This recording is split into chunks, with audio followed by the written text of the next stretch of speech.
봅니다. 지난 시간에 여기 가버나움에서 이제 유다로 오죠. 유다 지방으로 오죠. 오는 도중에 세 가지 사건이 일어나는데, 지난 시간에는 첫 번째 사건인 사마리아에 일어났던 일을 정리했고, 그 다음에 두 번째 도중의 세 가지 사건 중에 두 번째 사건은 세 명이 예수님이 제자가 되기 위해서 찾아와서 예수님과 대화하는 사건이 두 번째 일어난 사건입니다. 도중에 가버나움 갈릴리에서 유다로 오는 도중에, 이 오는 것은 우리가 알다시피 사유월절을 맞이하러 오죠. 그 사유월절에 예수님께서 유대 예루살렘에 오시는데 그 특징이 좀 차이점이 있죠. 특징이랄까요? 차이점은 사유월절은 일찍 오십니다. 일찍. 첫째는 일찍 오셨다는 거죠. 6월절날 오신 게 아니고 약 6개월 전에 미리 오십니다. 두 번째 특징은 이게 한 번, 두 번, 세 번 예루살렘에 오시는 겁니다. 그래서 초막절, 그다음에 수전절, 그다음에 6월절에 예루살렘에 오시죠. 그래서 6월절 맨 마지막에 오시는데 세 번 예루살렘에 오신다. 그게 4, 6월절의 특징이다. 그렇게 생각하면 되겠죠. 자, 그럼 이제 오는 도중에 두 번째 사건이 세 명의 사람이 나도 예수님을 좀 따르고 싶습니다 하고 나온 장면이죠. 첫 번째 사람은 이렇게 말합니다. 주님 앞에 말하기를, 주님이 어디를 가든지 저는 주님을 쫓겠습니다. 이렇게 말을 하죠. 그러자 예수님께서 답변하십니다. 여우도 굴이 있고 새들도 둥지가 있지만 인자는 머리 둘 곳이 없다. 자, 주님을 오고 싶어 하는 사람한테 예수님께서는 저렇게 말씀하셨다는 겁니다. 그럼 이거 이제 의미를 각자 이제 해석해야겠죠. 쉽지는 않는 길이다 하는 것을 알 수 있습니다. 굴도 없고 둥지도 없고 더 나아가서 머리 둘 곳도 없는, 때로는 그런 희생이 따르는 길이다라는 것을 말씀하시는 거죠. 자, 그리고 부친을 장사하고 주님을 따를 수 있도록 허락하소서 하니까 주님께서 죽은 자들에게 죽은 사람을 묻게 하라. 너는 나를 따르라. 두 번째 사람이고, 세 번째 사람은 가족과 작별하고 주님을 따르겠습니다 할 때 예수님께서 누구든지 쟁기를 들고 뒤를 돌아보는 자는 하나님 나라에 합당치 않다. 이 성경 해석에 있어서 우리가 첫 번째 생각해야 될 것은 영적인 영역이죠.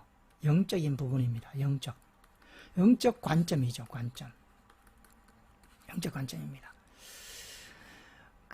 그렇게 급하다는 거죠. 영적 관점으로 볼 때는 급하다는 겁니다. 급하다. 육적 관점을 보면 지금 급할 게 없어요. 그 절차에 따라, 순서에 따라 육적 순리대로 가면 될 것 같다고 우리가 생각하고 있지만, 그럴 때는 이게 맞죠. 가족과 작별하고 오는 것이 맞죠. 그러나 영적 관점에서 볼 때는 지금은 응급처치 상황이다. 아주 급한 상황이다라는 거죠. 그러니까 이 귀중한 일도, 가족과 작별한 일이고 중요한 일이죠. 인사하고 가야겠죠. 그러나 그 일마저도 할 시간적 여유가 없을 정도로 지금은 영적으로 아주 응급처치해야 할 상황이다 라는 메시지를 던지고 있다, 이렇게 봐야 되겠죠. 세 번째 사건은 70명을 짝지어서 베레아 지역에 파송하죠. 그리고 명령을 주는 겁니다. 그 70인이 가서 복음을 전하고 돌아와서 기뻐합니다. 그리고 예수님께 말합니다. 귀신들도 항복하더이다. 그렇게 말했죠. 그 예수님께서 말씀하십니다. 그걸 인정했습니다. 뱀과 정갈을 밟으며 원수인 모든 능력을 제어할 권세를 주었다. 그 인정했습니다. 그 기뻐하는 것을 이해하셨습니다. 그러나 예수님께 말씀하시죠. 귀신들이 너희에게 항복하는 것으로 기뻐하지 말고, 이 언어라는 거죠. 언어. 말고라는 것은 하지 말고라는 의미가 아니고 이 비교법이죠. 너희 이름이 하늘에 기록된 것으로 인하여 기뻐하라. 이름이 하늘에 기록되는 것이 엄청난 가치가 있기 때문에 귀신을 쫓아내는 그 가치를 이렇게까지 언어는 표현한다는 거죠. 기뻐하지 말라. 그렇게 강조한 거죠. 강조. 귀신을 쫓아내는 거 기뻐해야 되죠. 기뻐했지 않습니까? 그동안 주님 인정했잖아요. 그러나 이거보다 말할 수 없는 가치와 너희들이 알지 못하는 기쁨이 있다. 그건 뭐냐? 하늘에 너희 이름이 기록된 것이다. 이걸 강조하기 위해서 여기 기뻐하지 말고라고 표현을 썼죠. 사마리아에서 예수님을 배척한 사건, 그리고 이 도중에서 아까처럼 3명의 사람이 예수님이 제자가 되려고 했던 사건, 그리고 또 도중에 70명을 짝지어서 베레아 지역에 파송하고 그들이 사역하고 돌아와서 예수님께 대화한 사건, 이 3가지 사건이 예루살렘으로 오는 도중에 일어난 사건이다. 4유월절을 맞이하여 예루살렘으로 내려오는 도중에 일어난 사건이다. 아까 말씀드린 것처럼 일찍 내려왔다는 거 기억해야 되고, 다음에 3번 예루살렘에 들어간다는 거죠. 초막절에 들어갔다가 베다니를 갔다가, 다음 수준제로 왔다가 베다니를 갔다가, 그 다음 베레아 갔다가 다시 유월절에 들어와서 주일날 입성하셔서 일주일 동안 고난 기간을 마치시고 금요일날 이제 십자가에 달리시고 부활하시고 주일날 새벽에 부활하셨다. 그렇게 진행이 되죠. 자, 이제 예루살렘에 오십니다. 그래서 첫 번째 오죠. 3번 온다 그랬죠. 첫 번째 예루살렘 옵니다. 일찍 와요. 4월이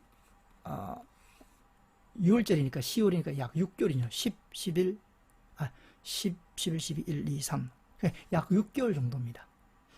초막절에 예루살렘에 오셔서 예수님이 뭐 하셨나? 설교하셨죠. 설교. 그 설교의 내용을 이제 봅니다. 이 교훈 말씀하십니다. 예수님이 가르치는 이 교훈 누가 알 수 있냐 하면 하나님의 뜻을 행하려 하는 자가 안다는 거죠. 예수님의 교훈이 예수님의 교훈이 아니고 예수님의 교훈이 하나님의 교훈이라는 것을 아는 사람이 있는데 누가 아느냐? 하나님의 뜻을 행하고자 하는 자, 의지죠, 의지. 이런 의지를 갖고 주님의 말씀을 들으면 안다는 겁니다. 야, 주님이 사람이 아니고 하나님이시구나. 저 교훈은 사람의 교훈이 아니고 하나님의 교훈이구나 하는 것을 안다는 거죠. 불의가 없다는 것도 알고 참되다는 것을 압니다. 예수님의 교훈이 참되고 불의가 없다는 것을 누가 아느냐? 하나님의 뜻을 행하려는 마음을 갖고 들으면 예수님의 교훈은 참되고 불의가 없다라는 것을 안다는 거죠. 우리도 마찬가지죠. 성경을 읽을 때 하나님의 뜻을 찾고 행하려는 마음으로 찾고 볼 때 이 교훈이 놀랍다 하는 것을 깨닫게 되는 거죠.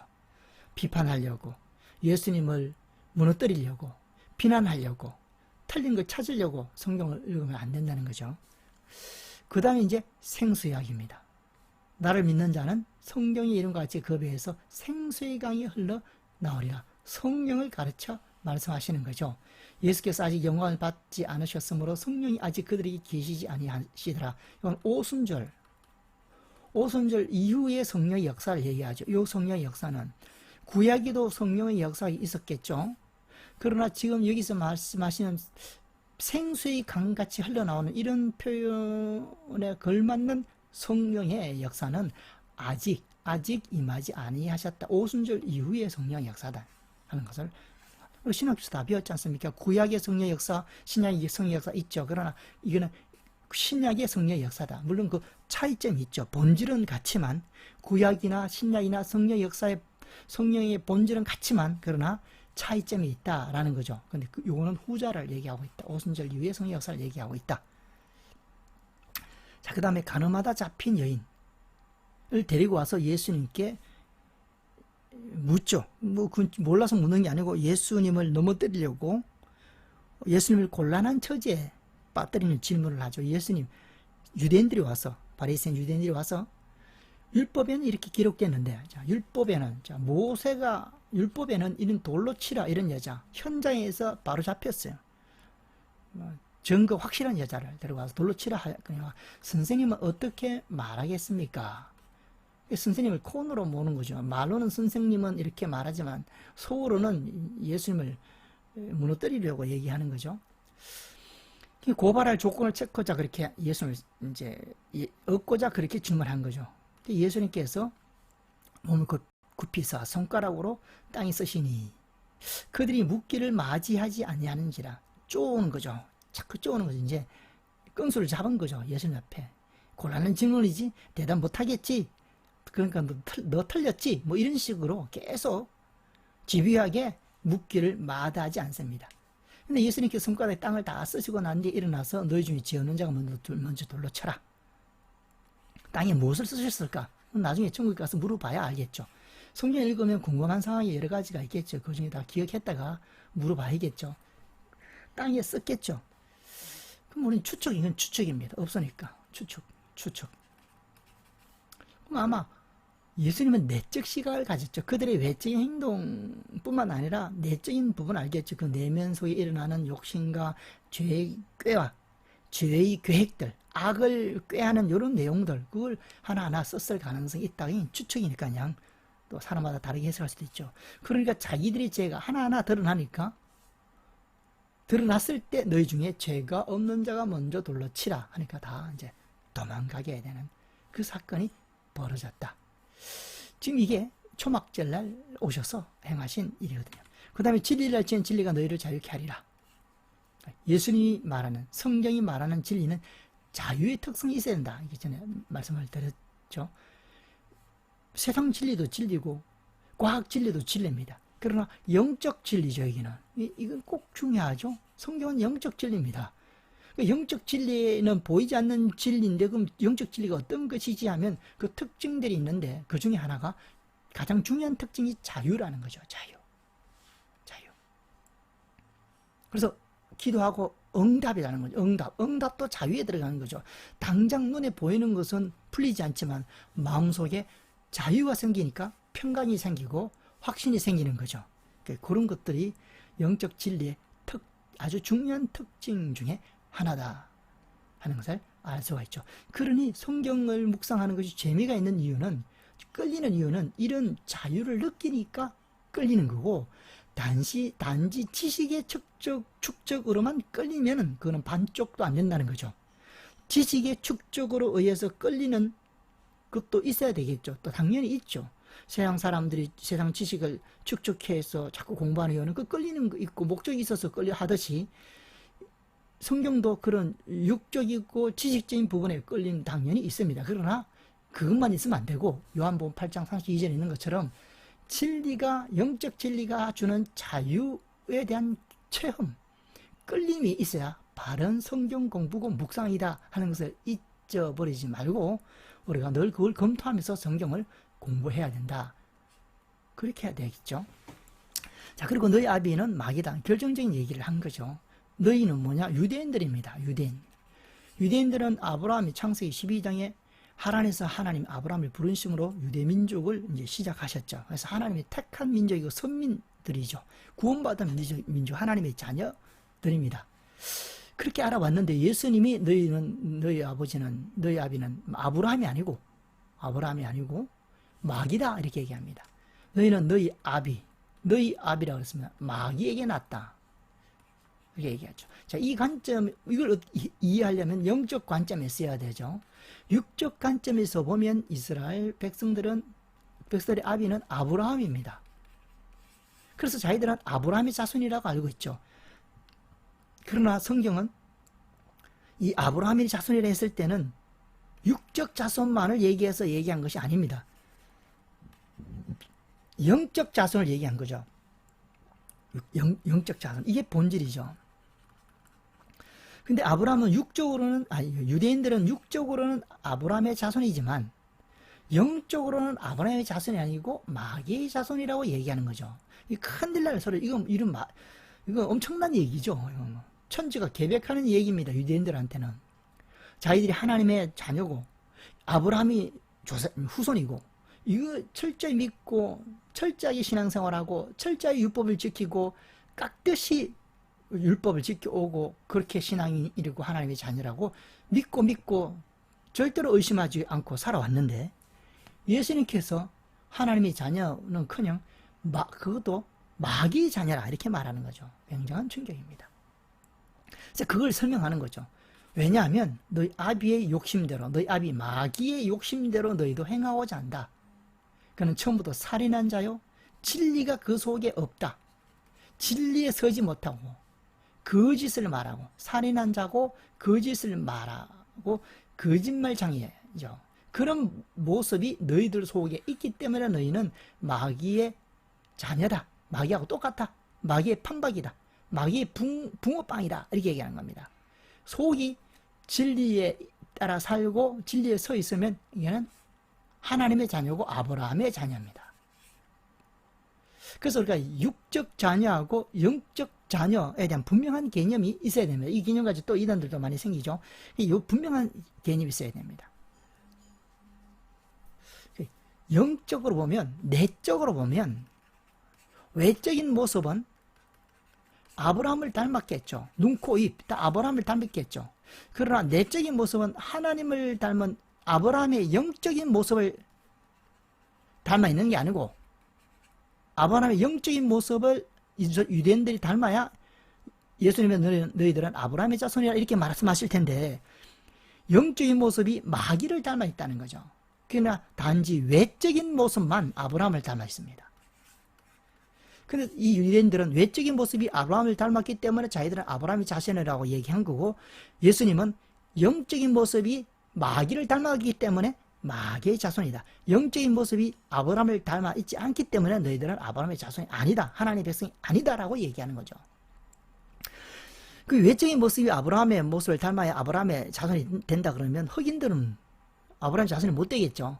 흑인들도 외적인 모습은 아브라함을 안 닮았지만 그 속의 내적인 모습은 아브라함을 닮을 수 있고 아브라함의 자손이 될 수가 있는 겁니다. 그런 의미의 아브라함의 자손입니다. 영적 아브라함의 자손에 대한 개념을 우리가 선을 확실히 긋고 가야 된다. 그래야 예수님의 말씀이 이해가 되겠죠. 거짓의 아비가 되었다. 그 아비의 자녀다. 그 마귀의 특징이 여러 가지 있는데 그 중에 몇 가지가 너희들 담고 있으니 마귀의 모습하고 똑같다. 이 얘기를 하시는 거다. 자, 그래서 초막절에 예루살렘에 오셔서 이런 일을 교훈을 하시고 이런 대화를 나누셨다는 겁니다. 예루살렘에 첫 번째 오셔서. 자, 그 다음에 베다니로 갑니다. 가셔서 마리아와 마르다 대접을 받고 그때 일어난 사건이 기록되어 있죠. 예수님이 말씀을 전했는데, 그런데 마리아는 말씀을 듣고 있었고 마르다는 일을 하고 있었습니다. 그 마르다가 불평합니다. 예수님께 부탁을 하죠. 저 마리아 좀 주님 일을 시켜서 나를 도와서 주님을 섬기는 이 일에 협력을 좀 해달라고 예수님께 부탁하자 예수님이 마르다의 얘기를 듣고 마르다한테 얘기합니다. 마르다야, 마리아는 좋은 길을 택했다 이렇게 말하죠. 주께서 대답하기 이러시되 마르다야, 마르다야 두 번 부르시네요. 내가 많은 일로 염려하고 근심하나. 많은 일 염려하고 근심하죠. 인생이 그렇죠. 몇 가지만 하든지 혹 한 가지만이라도 족하니라. 마리아는 그 좋은 편을 택하였다. 마리아는 뭐하고 있었나 하면 예수님 말씀을 전할 때 마리아는 예수님 무릎 밑에서 예수님 말씀만 듣고 있었어요. 말씀 그 한 가지만, 그 한 가지만 하고 있었어요. 그게 더 낫다는 말씀을 듣는 것이 더 좋은 일이다.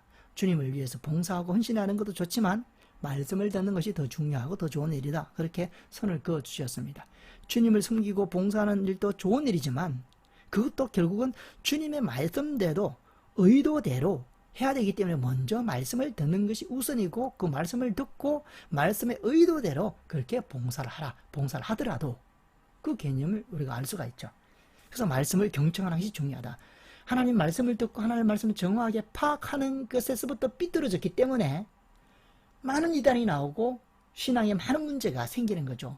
하나님의 말씀의 의도를 파악하는 데서 문제가 생겼기 때문에 모든 신앙의 문제가 발생하는 거죠.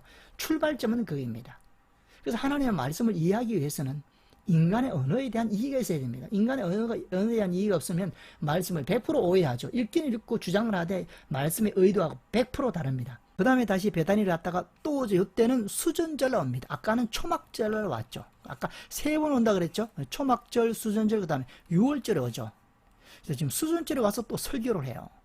아까 초막절 설교는 우리가 특징을 배웠죠. 아버지의 뜻을 행하고자 하는 자는 내가 하는 설교가 누구로부터 온 것인 줄 알 거다. 하나님으로부터 온 것인 줄 알 거다. 이렇게 설교했고, 지금 수전절날 예수님께서 설교하신 것은 요한복음 10장에 있고 이걸 꼭 읽어봐야겠죠.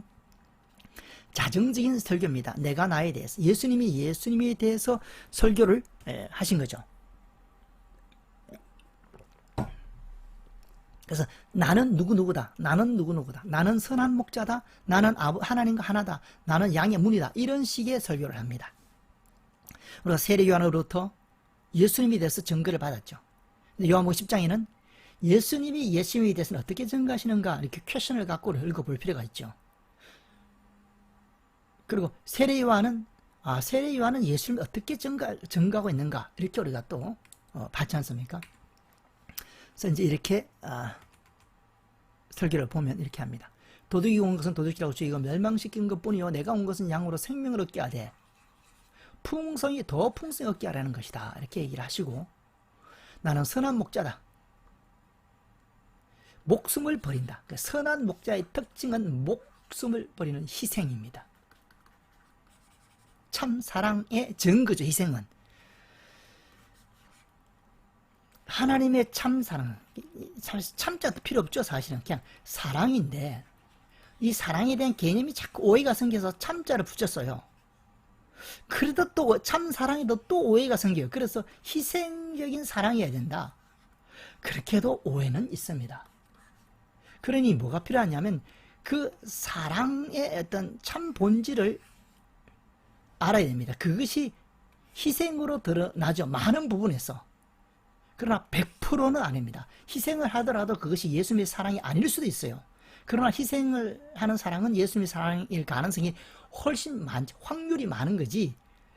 하나님의 영적인 이 사랑은 영적인 사랑이 본질이기 때문에 그것이 외적인 몸으로 드러날 때는 대부분 희생의 사랑으로 드러나기 때문에 우리가 희생하지 않는 사랑은 가짜다라고 이렇게 강조하는 거죠. 소자인데 물 한 그릇 줄 때 그 속에서도 이 사랑이 드러날 수도 있습니다. 참 성경 재밌죠.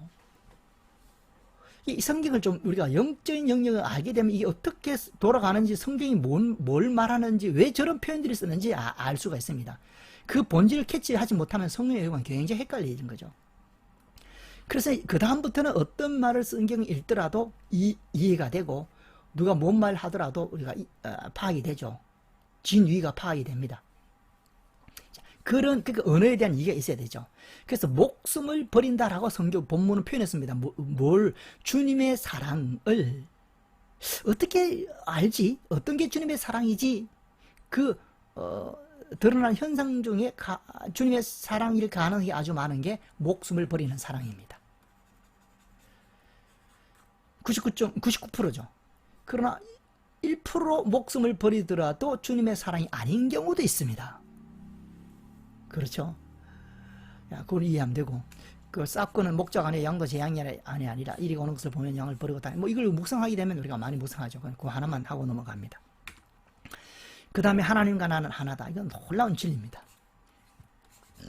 이게 깨달으면 아주 좋죠. 빌립이 말합니다. 아버지를 보여주셔서 예수님이 말하죠. 이 답답한 빌립아, 나를 보고도 어떻게 아버지를 보여달라고 하느냐.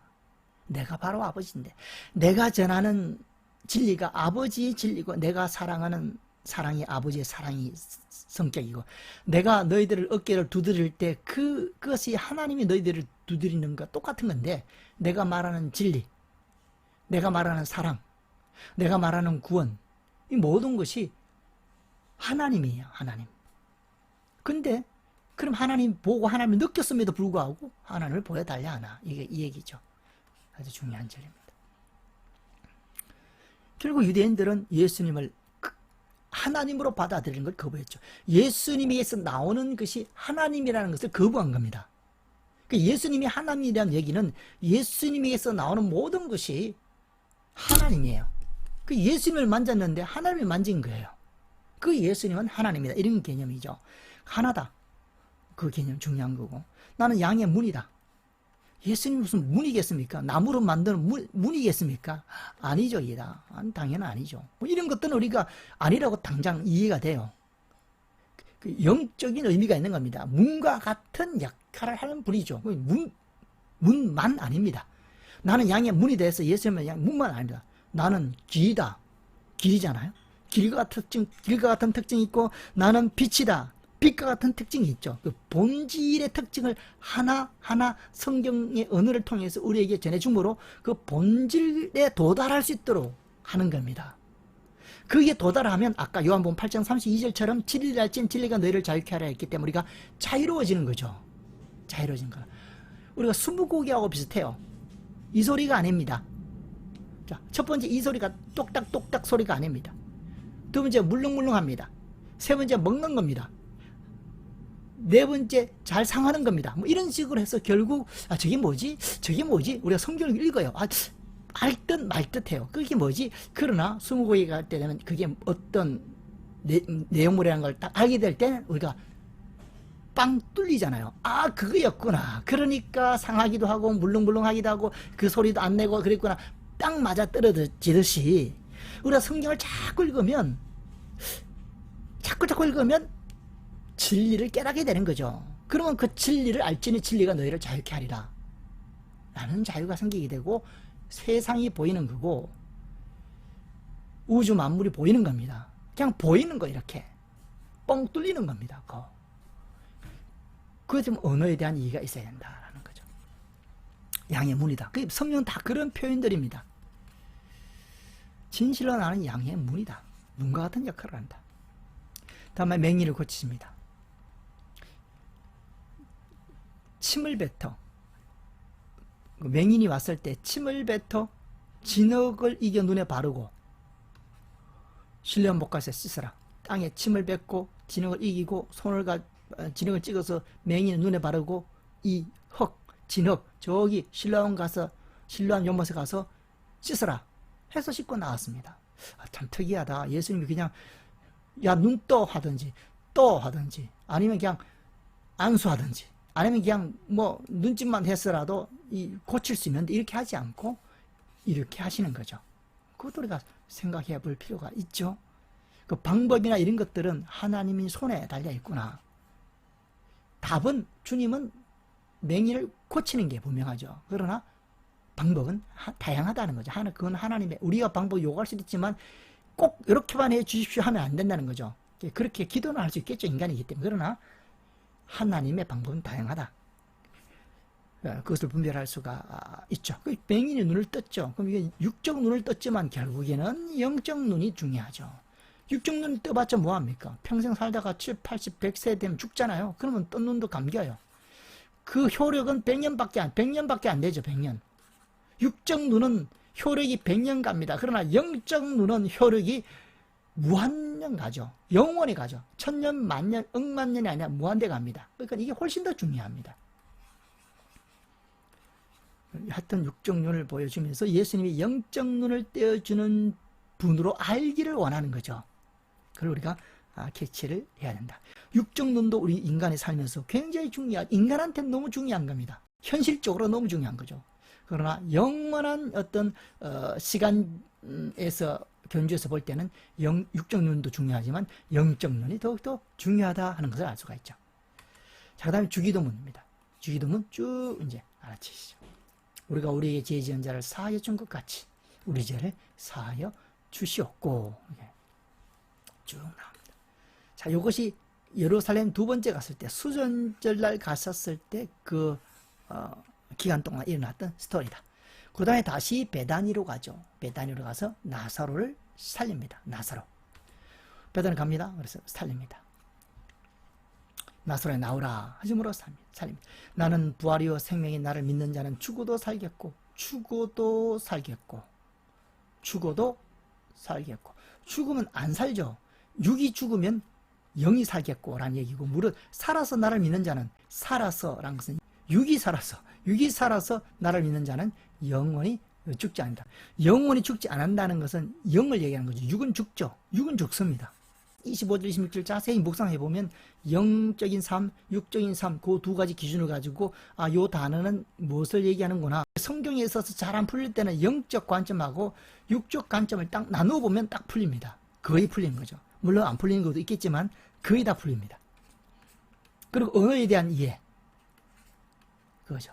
언어에 대한 이해가 있고 이 부분을 관점만 가져도 풀리죠. 그리고 이렇게 해서 성경을 읽으면 성경의 의도가 분명히 파악이 되죠. 구원과 다 아는 거죠. 그러나 이걸 명확하게 선을 그어줄 필요가 있습니다. 그러니까 구원 이후의 삶, 이후의 삶 이거에 대해서 이에 대한 분명한 방향성이 있어야 그 다음에 신앙생활을 할 수가 있죠. 신앙생활에 자꾸 문제가 생기고 어설프고 뭔가 이상한 거는 구원과 구원 이후의 삶에 대한 분명한 이해와 방향이 없기 때문에 이 신앙생활이 흔들리게 되고 오락가락하게 되고 혼선을 빚게 되는 겁니다. 그래서 이 부분에 대해서 명확한 선을 긋겠다라는 거죠. 넘어가고 그 다음에 어디 가느냐? 베다니를 갔다가 에브라임 산지를 지나서 베레아 지역으로 갑니다. 베레아.